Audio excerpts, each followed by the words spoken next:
Hey, welcome back. So glad you're still here. So we've made our first tool and it's already useful. And I think most tutorials would stop here.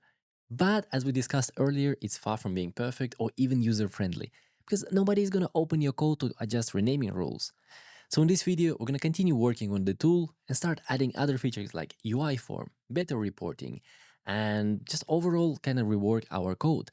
And a quick disclaimer, I won't go really into basics of Python or Revit API right now, because this is the goal of the next Kickstart pyRevit automations course, where you're gonna learn the basics.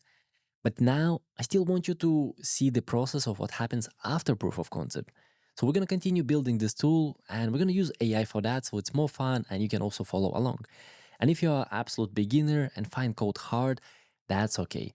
For now, I just want you to see how tools actually evolve to its final stage.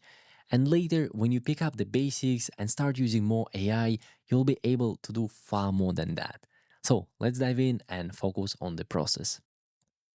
Now we kind of can start iterating further. So now proof of concept works. We know it's worth continuing. It's quite useful already. So we can work on more features. And first of all, we need to solve that one because now nobody gonna open your code editor to modify. We need some UI form. And for that, we actually gonna go and we're gonna use in docs, this RPV docs flex form. That's really, really useful. I'm just gonna very, very quickly explain it. Here's the code sample that you can kind of copy and it will work. The way it works is that pretty much you just create a list of components where you just stack a bunch of things. Label, text box, separator, button, checkbox, whatever you want. And later that becomes your form.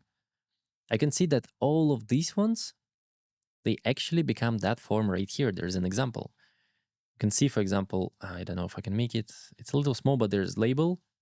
Label is right here. Then combo box, then label, then text box, checkbox, separator, button. Same things right here.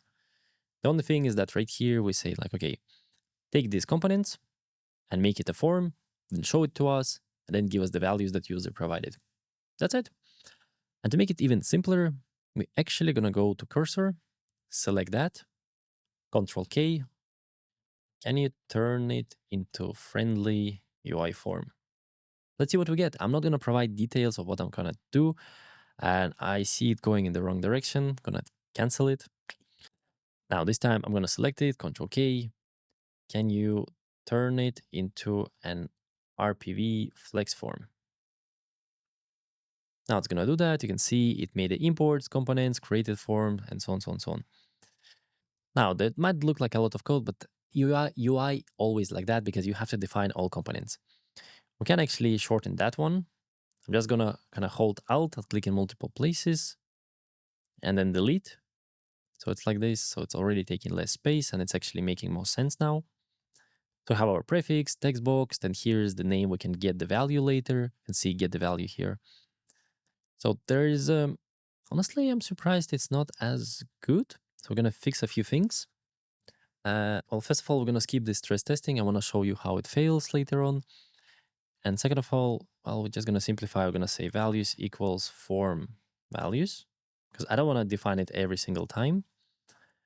And then for these ones, now we can align it, and with scroll button, I can select like this, Control X to cut, and let's paste it right here. Now what I want to put values everywhere. And the value is going to be returned as dictionaries, so we have to read it like this. You can see it was already suggesting correctly. You can see it knows what we're doing. With tab, we're going to accept all AI suggestions. It's going to save us time. And great, so that's our UI form. Now let's go and test it. Now I'm going to click here. I'm going to select some views. Again, doesn't matter for now, just select randomly. Now I get my form for rules. And ignore that one, that's just a print statement from somewhere before. Now I can say, you know what, I forgot to check what we actually selected, but let's say EF, and replacing, I don't know, replace maybe spaces. You see right here, I put one space, here's nothing, so I'm gonna remove all empty kind of spaces. Click on OK. You can see block 35, for example, becomes EF, block 35 without spaces, and then solar wall. So we rename some stuff. I can try to maybe search it by EF now. And you'll see here all kind of renamed views. So it worked. Now we have control. Great. So far, not bad. Let's get back. And somewhere here, we need to remove this print statement. And I accidentally canceled AI, so I'm going to do it again. Turn it into RPV flex form. Now let's get back. The tool is already working pretty good, but let's push it forward. So for example, looking at the code, I want to clean up a little. That one is a bit too much. So Control K to modify, and I'm going to type here something like, can you make it a function and use it? Let's click on enter. Now I'm just going to put everything inside the function. I'm going to accept it. Now here's our function. It become a little bit dirtier, but hey, just going to grab that one. And I'm going to create here a new one for functions. Paste it there. Also, I like to copy that one. So copy, paste it here. Oh, by the way, these ones are created with Figlet plugin, but we're not going to do it now. So let's just go and come back here. So now this is how we define it. So we can also move imports. Let's keep it clean. So imports goes to imports. Have our function here. Can also add here description. Get renaming rules. Something like that. Yeah, that's fine. Great. So step one, gonna select view. Step two, define renaming rules. And we assign them at the same time because this returns 4 values. Somewhere here you will see value number 1, value number 2, and so on. Also here, maybe I want to make it a bit simpler for you to read. So I'm just going to first define all of these. And then I'm going to return them like that. I think it's much cleaner syntax now. Yeah, I'm happy with that. Great. What else? Well, at the moment, it's working pretty good. But now let's go and try it again. So I click, I select some views. Let's say those. For example, building, replace. I can see it works. Now the output, quite boring. So let's go and fix that. So we're going to get back and find where we report changes. And now I actually want to change it to a table. And usually you have to do it kind of outside of loops because first you gather data, then you print it. I'm going to select a bit more. Control K. Can you change report into pyRevit table output? Enter, something happened. So you can see instead of printing, now we're just appending it to a new list. Then right here, we're going to print it all together inside print table. Let's just see how it looks.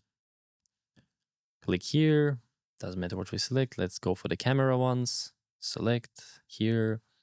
Let's say camera going to become, I don't know, device. Okay. Now look at that. Instead of like previous ones, now it's already a table, way nicer. Original name, new name, super nice. I like that. We're not done here either. Let's go back. You know what? We're going to select all of it again in case it needs it. Control K. Can you make a linkify button inside table saying open view and its name? I'm going to click on enter. It makes necessary changes. Accept. Add a bunch of comments. Let's kind of clean it up. So it creates here the name for the link label, then creates the link itself, then it adds it in the table. Maybe I want to have it first, and then like this. Great, it's already way better. Now it's going to print it again. Let's go and try it. Again, click here. I don't know, let's take this device, move it back. Device, camera, again. I'm going to get rid of these pre-filled values in a moment. First, let's see. Oh, now module has no attribute linkify. That's okay. Line 87. So right here, pyRevit output, we don't have that one. So it hallucinated here a bit. Huh, interesting. But we actually have the output already defined right here. So I'm going to grab that one. I'm going to use it here. That will be fine. I know that it's going to work. But now let's just go and change the values. You can see right here are the default values. Let's clean them like that. Actually, we can remove this text altogether. Again, I'm using scroll to make this special selection because usually it's like this, but with scroll button, it's like this. Perfect. And these ones, well, we can remove it like that. Now it's getting better and better. Again, let's just go and test it. Click here, coordinates, accept. prefix. I forgot what I selected, so I'm just gonna add prefix and suffix.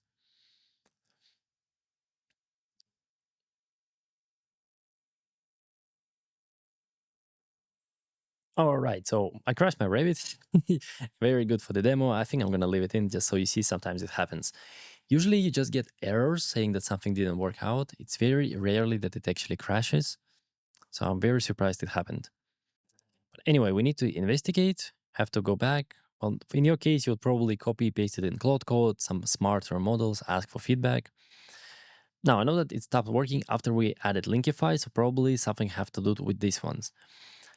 And right here, you can see we're creating a name. Cannot really break, that's fine. The link. Here, it should be, I think, view ID first, and then the name. Name is fine. So here we have to put just view ID. I think that might solve it.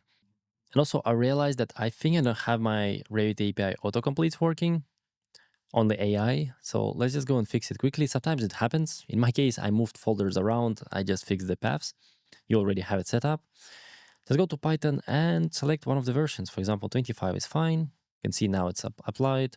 That might also make the model smarter because now it's going to get a little bit more context about kind of Revit API in general. So let's hope that's the case. Now we know that we broke here. I think that's required view ID. Well, we're going to try it anyway. So let's go and click it once more. So click here, name swapper, and we can select some views. So find, I'm just going to add prefix EF. Okay. Now instantly it worked. Now I can have here a view, open view, this one. Actually, we don't need the names because names are right here on the side. Let's go and fix it quickly. So we don't need it all together. Just gonna put here open view. So it's always the same open view like this. Maybe just open. Yeah, and that's fine. Now let's get back. I'm gonna click on name swapper, select something. And that's how we usually create. We just kind of keep iterating until we are happy enough to share it.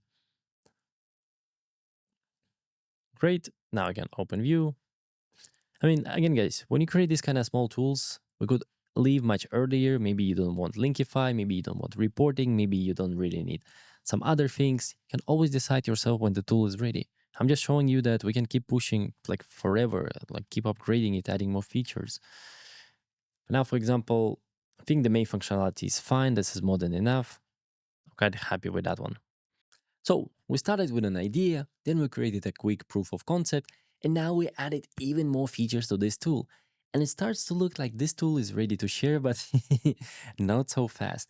Whenever you think that your tool is ready, it's time to put it through a stress test. So we can break it in every way possible, so we can fix it before anyone else has a chance to break it. And that's exactly what we're gonna do in the next video. So I'm gonna see you soon.